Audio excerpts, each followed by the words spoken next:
Hello बच्चों, स्वागत करता हूं आप सबका एक बार फिर से बोर्ड एग्जाम स्टडी में। बच्चों, जैसे कि आप लोग का क्लास 12th का मंथली एग्जाम शुरू हो गई है।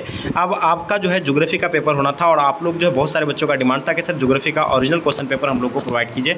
तो सो फाइनली आप लोग के लिए ज्योग्राफी का ओरिजिनल क्वेश्चन पेपर लेकर के आ गए। जैसे कि आप लोग देख पा रहे हैं बच्चों, ये आप लोग का ओरिजिनल क्वेश्चन पेपर है। ठीक है, तो चलिए हम लोग स्टार्ट करते हैं। उससे पहले आप लोग से मेरी एक छोटी सी रिक्वेस्ट है, जो बच्चे आप लोग नए आए हैं चैनल को सब्सक्राइब करके अपने दोस्तों के साथ आप लोग प्लीज़ जरूर शेयर कीजिएगा, है ना। ये देखिए आप लोग का ओरिजिनल क्वेश्चन पेपर ज्योग्राफी का लेकर के आ गए हैं। ठीक है, तो चलिए बच्चों हम लोग स्टार्ट करते हैं, है ना। एकदम आप लोग मिला लीजिएगा, सिर्फ आंसर की को आप लोग एकदम देखते हुए आप लोग जो है टिक करते चलिए। ओके, चलिए बच्चों, तो ये आप लोग का इस प्रकार का आपको जो है क्वेश्चन पेपर देखने को मिलेंगे, है ना। चलिए, जिसका एग्जाम है जो एग्जाम दे दिया उनके लिए भी अति महत्वपूर्ण है, जो एग्जाम नहीं दिया उनके लिए भी अति महत्वपूर्ण है। ठीक है, अगर आप एग्जाम दे दिए तो आंसर की को आप मिला लीजिए कि आप कितना क्वेश्चन सही कर पाएँ। एंड जो बच्चे अगर आप लोग एग्जाम नहीं दिए हैं तो इसको आप लोग 2 से 3 बार अच्छे से देख लीजिए बच्चों। आपका यही ओरिजिनल पेपर है और यही आपका पेपर में आपको देखने को मिलेंगे। ठीक है, चलिए तो बच्चों देख पा रहे फर्स्ट क्वेश्चन, भूगोल के अंतर्गत निम्नलिखित में से किसका अध्ययन किया जाता है। तो हम लोग जानते हैं भूगोल के अंतर्गत जो है स्थल मंडल का भी अध्ययन किया जाता है एंड जल मंडल का भी किया जाता है एंड वायुमंडल एंड आपका जो होगा इनमें से सभी हो जाएगा बच्चों। तो ठीक है, ये सभी का अध्ययन हम लोग किस में करते हैं, तो ये हम लोग भूगोल के अंतर्गत करते हैं बच्चों। ठीक है, चलिए बाकी देखते हैं। दूसरा नंबर क्वेश्चन देखिएगा, निम्न में से जो कौन भारत की राजधानी बच्चों। तो भारत का राजधानी सबको पता है कि भारत का राजधानी जो दिल्ली भारत का राजधानी था। इससे पहले जो था कहाँ था, कोलकाता था, लेकिन अभी वर्तमान में अपना भारत का राजधानी दिल्ली है। ठीक है, चलिए आगे देखिएगा। क्वेश्चन नंबर तीसरा देख पा रहे बच्चों जो आपके स्क्रीन पर, निम्न में से कौन मानव भूगोल की एक शाखा है। तो मानव भूगोल की शाखा की अगर बात किया जाए तो जनसंख्या भूगोल जो मानव भूगोल की शाखा है, नगरीय भूगोल भी आ जाएगा, आर्थिक भूगोल भी हो जाएगा। तो ये सभी जो इसका आंसर आप लोग का बच्चों बिल्कुल राइट आंसर हो जाएंगे, यानी मानव भूगोल की शाखा है, ये सभी हो जाएंगे। ठीक है, चलिए बात करते हैं क्वेश्चन नंबर 4 देख पा रहे हैं जो आपके स्क्रीन पे आ रहा है ना। कृषि भूगोल निम्न में से जो है किस पहलू का अध्ययन किया जाता है। देखिए कृषि भूगोल में जो अध्ययन किया जाता है बच्चों, हम लोग भूमि प्रतिरूप का करते हैं, सिंचाई का भी करते हैं, कृषि समस्या, इनमें से सभी।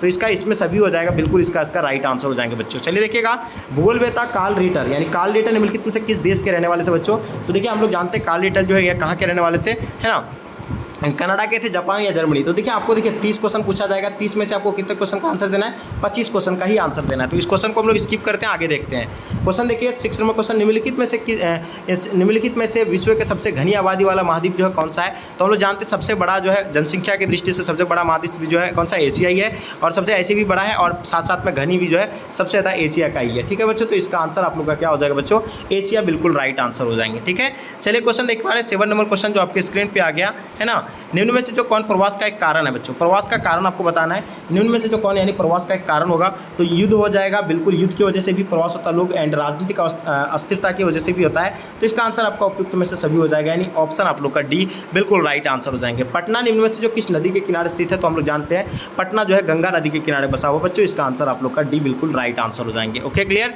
चलिए क्वेश्चन नंबर 9 देखिएगा, निम्न में से जो कौन एक घना बसा क्षेत्र है। तो देखिए घना बसा क्षेत्र जो होता है, एक मरुस्थल में जो है घना बसा क्षेत्र होगा, बिल्कुल मरुस्थल में घना आबादी नहीं पाया जाता है ना, नदी घाटी में जो है पाए जाते हैं। ये चीज़ आपको बिल्कुल नोट करना है। ठीक है बच्चों, एक कुल जनसंख्या और कुल भूमि के बीच की अनुपात को क्या कहते हैं बच्चों। तो हम लोग जानते हैं कुल क्षेत्रफल बटे कुल जो मतलब क्या जनसंख्या को हम लोग जो कहते हैं बच्चों, इसको जनसंख्या घनत्व तो निकाला जाता है इससे हम लोग बच्चों, है ना। तो इसका आंसर आप लोग का क्या हो जाएगा, बी बिल्कुल राइट आंसर हो जाएंगे। चलिए अब नेक्स्ट क्वेश्चन की ओर चलते हैं बच्चों। क्वेश्चन नंबर 11 देखिएगा, निम्न में से जो किस शहर में जो है लौह इस्पात उद्योग स्थापित किया गया है। तो लौह इस्पात स्थापित जो जमशेदपुर में भी किया गया है एंड बोकारो, ये दोनों जगह किया गया है। तो इसका आंसर आप लोग का बच्चों क्या हो जाएगा, सी यानी बोथ हो जाएगा, है ना। बी, ए और बी बोथ यानी बोथ हो जाएंगे। ठीक है बच्चों, क्वेश्चन देखिएगा 12 नंबर क्वेश्चन आपके स्क्रीन पर, जनसंख्या संक्रमण सिद्धांत की कितनी अवस्थाएं हैं। तो हम लोग जानते हैं जनसंख्या संक्रमण की जो है 4 अवस्थाएं हैं, बिल्कुल याद रखना है। इसका आंसर आप लोग का डी बिल्कुल राइट आंसर हो जाएंगे। Okay, clear. चलिए क्वेश्चन देखिएगा आपके स्क्रीन पर 30 नंबर क्वेश्चन बच्चों, एक स्थान से दूसरे स्थान पर जाकर रहने की प्रक्रिया को क्या कहा जाता है। जब एक स्थान से छोड़कर दूसरे स्थान में जा रहता है तो इसको क्या कहा जाता है बच्चों, तो इसको जो है ना प्रवास कहते हैं। ठीक है, तो इसका आंसर आप लोग को प्रवास लिखिएगा, है ना। आगे देखिएगा क्वेश्चन आपके स्क्रीन पे, निम्नलिखित में से जो है कौन झारखंड की राजधानी बच्चों। तो झारखंड की राजधानी के बारे में आपको बताना है। तो हम लोग जानते हैं झारखंड का राजधानी जो है कहाँ पे, धनबाद बिल्कुल नहीं, रांची हम लोग जानते हैं झारखंड की राजधानी कहाँ पे, रांची। तो इसका आंसर सी बिल्कुल परफेक्ट आंसर हो जाएंगे। क्वेश्चन देखिएगा बच्चों 50 नंबर क्वेश्चन, निम्नलिखित में से कौन सा जनसंख्या नियंत्रण का एक उपाय है। देखिए जनसंख्या को नियंत्रण जो है कैसे किया जाए, अभी पता है आपको सबसे बड़ा जो है जनसंख्या वाला राज्य देश जो अभी भारत हो गया है ना, ये आपको पता है। और इस पर नियंत्रण करने के लिए आपको क्या करना पड़ेगा, प्रवास करना पड़ेगा, बिल्कुल इससे प्रवास से नहीं होने वाला। शिशु भ्रूण हत्या करोगे, इससे नहीं होगा। परिवार का नियोजन करना है, ठीक है, प्लानिंग करना है, प्री प्लानिंग करना है आपको, यानी फैमिली प्लानिंग जो है बहुत जरूरी है। अगर फैमिली प्लानिंग कर लेते हैं तो आपको यानी इससे जो क्या होगा, यानी जनसंख्या कंट्रोल होगा जनसंख्या पे। ठीक है, चलिए तो इसका आंसर आपका क्या हो जाएगा बच्चों, नियोजन, यानी ऑप्शन आप लोग का ए बिल्कुल राइट आंसर हो जाएंगे। क्वेश्चन देखिएगा 2011 की जनगणना के अनुसार अनुसार जनसंख्या की दृष्टि से भारत का विश्व में कौन सा स्थान है बच्चों? तो हम लोग जानते हैं 2011 की जनगणना के अनुसार जनसंख्या की दृष्टि से भारत का स्थान जो अभी जो द्वितीय था उस टाइम, लेकिन अभी जो है क्या प्रथम है बच्चों। प्रथम में जो कौन था, यानी चीन था, प्रथम में था, लेकिन अभी जो है बच्चों 2011 की जनगणना के अनुसार की बात कर रहे हैं हम लोग। भारत में जनगणना कितने सालों के अंतराल में होता है? तो देखिए हम लोग जानते हैं भारत में जनसंख्या जो है 10 साल के अंतराल पे होता है ना। जो पूर्ण रूप से जनगणना जो हो रही है वो 10 वर्ष के बाद होता है, ठीक है। तो इसका आंसर आपका ए बिल्कुल राइट आंसर हो जाएंगे। इनमें से जो कौन सा एक मेगा शहर है बच्चों? मेगा शहर जो है बच्चों सबसे ज़्यादा जो आप लोगों को पता है, मुंबई एक मेगा शहर है, दिल्ली भी है एंड चेन्नई भी, तो ये सभी हो जाएगा इसका आंसर बच्चों ऑप्शन डी। लेकिन इनमें से सबसे ज़्यादा जो बच्चों किसका है, नहीं मुंबई बहुत बड़ा जनसंख्या है, ठीक है, मेगा शहर की। हाँ मेगा शहर, सबसे बड़ा मेगा शहर कौन सा? मुंबई है ना, इसमें सबसे ज़्यादा जनसंख्या जो है पाया जाता है, ठीक है। निम्नलिखित में से कौन सा शहर जो है महाराष्ट्र में स्थित है बच्चों? देखिए महाराष्ट्र में पुणे भी स्थित है, नागपुर भी है, मुंबई भी है, तो इसका आंसर आपका क्या हो जाएगा? इनमें से सभी बच्चों बिल्कुल राइट आंसर हो जाएंगे। चलिए देखिए क्वेश्चन नंबर आपके स्क्रीन पे क्वेश्चन देख पा रहे हैं। 2011 की जनगणना के अनुसार जो भारत के किस राज्य में जनसंख्या सबसे कम था? सबसे अधिक जनसंख्या वाला राज्य जो था यूपी था, यानी उत्तर प्रदेश। एंड सबसे कम अगर बात किया जाए तो बच्चों बिल्कुल आपको याद रखना चाहिए सबसे कम, यानी 2011 के जनगणना के अनुसार भारत के किस राज्य में जनसंख्या सबसे कम था? बिहार का नहीं, मिजोरम का नहीं, झारखंड नहीं, अरुणाचल प्रदेश का था, इसके याद रखना है, ठीक है। चलिए आगे देखिएगा। और यहाँ जो है पता है सबसे मतलब यहाँ जो घनत्व यानी कम पाया जाता है कहाँ? अरुणाचल प्रदेश में ही पाया जाता है। 1 किलोमीटर में 17 व्यक्ति जो है निवास करता है, ठीक है। निम्नलिखित में से जो है कौन एक केंद्र शासित प्रदेश है बच्चों? देखिए केंद्र शासित प्रदेश हम लोग जानते हैं कि लद्दाख एक केंद्र शासित प्रदेश बना हाल ही में, है ना। चंडीगढ़ तो पुडुचेरी ये सभी होगा, इसका आंसर आप लोग का बच्चों, है ना। तो बिल्कुल इसका आंसर आपका डी राइट आंसर हो जाएंगे। निम्न से जो कौन जनसंख्या विकास के घटक बच्चों? तो जनसंख्या विकास का जो घटक है बच्चों, जन्म दर भी है एंड मृत्यु दर भी हो जाएगा आपका, यानी प्रवास भी हो जाएगा। तो इसका सभी इसका आंसर आप लोग का बच्चों राइट आंसर हो जाएंगे, ठीक है। चलिए क्वेश्चन नंबर 23 देखिएगा। निम्न में से जो कौन सी समस्या युवा पीढ़ी से संबंधित है बच्चों? युवा के लिए सबसे ज़्यादा जो है प्रॉब्लम जो है बच्चों वो कौन सा है ना। एंगर जो आपका यानी ये जनरेशन के लिए जो सबसे बड़ा जो है यानी ये दिक्कत है, तो बच्चों क्या है? मादक पदार्थ की लत, यानी ठीक है, उसके बाद अपराध, है ना, ये दोनों जो होगा, ड्रग एडिशन, ये सारा जो जिसकी वजह से ये बोथ हो जाएगा ए एंड बी, ठीक है। तो बच्चों इसका आंसर आप लोग का सी बिल्कुल राइट आंसर हो जाएंगे, ठीक है।